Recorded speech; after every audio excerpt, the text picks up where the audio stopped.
En grosse difficulté en début de championnat puis sortie de la Coupe de la Ligue, Chambéry a progressivement fait marche avant jusqu'à cette 6e journée de D1 où ce choc face à Paris, le 3e, est programmé.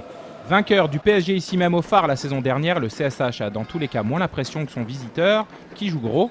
Il faut d'ailleurs quelques minutes au Savoyard pour trouver le bon rythme. Au meilleur, lui, est déjà à bloc sur cette première parade qui va permettre aux siens d'enchaîner dans de bonnes conditions.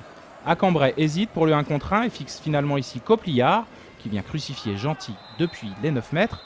Et le score est de 2-4 pour les visiteurs à la 8e. L'ex-gardien de Cesson-Rennes, auteur d'un bon match la semaine dernière à 14 arrêts, est sur la trajectoire, mais ça passe quand même entre ses bras. Ce n'est que partie remise puisque sur cette contre-attaque d'Abalo, il est au rendez-vous.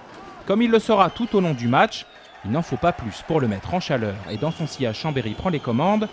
11-7 à la 20e, Hansen échoue ici au pénalty et ce ne sera pas le seul puisque Melic va se présenter à son tour et trouver sur son passage l'atypique dernier rempart. Gentil fait parler son flegme et sa dextérité et le Phare est logiquement bouillant puisqu'on est déjà à 17-13 à la pause. Les locaux ont bien serré en défense, rentabilisé leurs attaques et mènent grand train. Retour des vestiaires, Chambéry continue son travail de sape, ce qui fait craquer mentalement Copliard. On est à la 38e, il y a 25-17 et le joueur stoppé par Benjamin Gilles croque le bras de celui-ci. Les arbitres voient rouge et le joueur est exclu, tout comme Paty, le Chambérien trop véhément.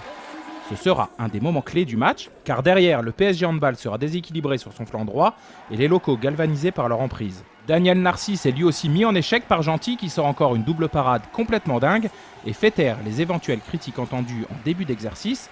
Une performance digne d'un international.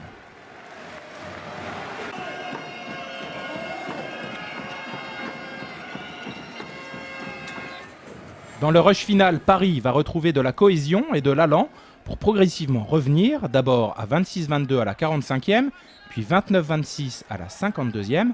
La pression se fait de plus en plus forte sur les épaules des hommes de Mario Cavalli, surtout quand Hansen prend le jeu à son compte sur cette passe lumineuse à Melic.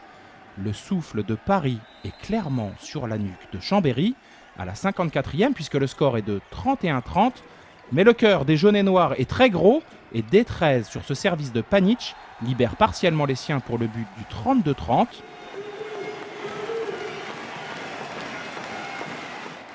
Sur l'action suivante, Edin Basic clôt définitivement les débats sur un nouvel exploit individuel. Avec 7 buts, le demi-centre se rappelle au bon souvenir de l'AD1. Le public applaudit à tout rompre. Cette performance majuscule de Yann Gentil et ses partenaires. Chambéry fait tomber Paris, qui perd pour la 2e fois de cette saison. 33-32, fort, vraiment très fort.